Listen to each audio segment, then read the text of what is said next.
Hey guys, welcome to this quick tutorial where we'll explain how you can create a search bar in Excel to quickly find employees in a large data set. So let's get started.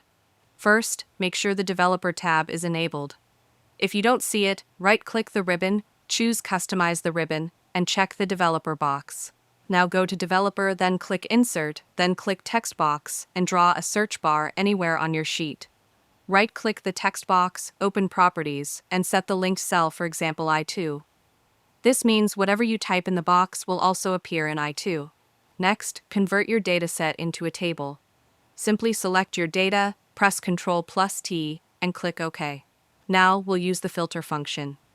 In the area where you want the results, type =filter table 1 first name equals I2, not found. This will return all the rows where the first name matches what you typed in the search bar.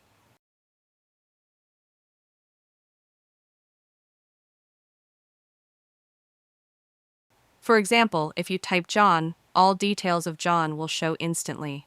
You can use the same idea to search by last name, country, or any other column. And that's it. If you found this video helpful, consider giving it a like and subscribe.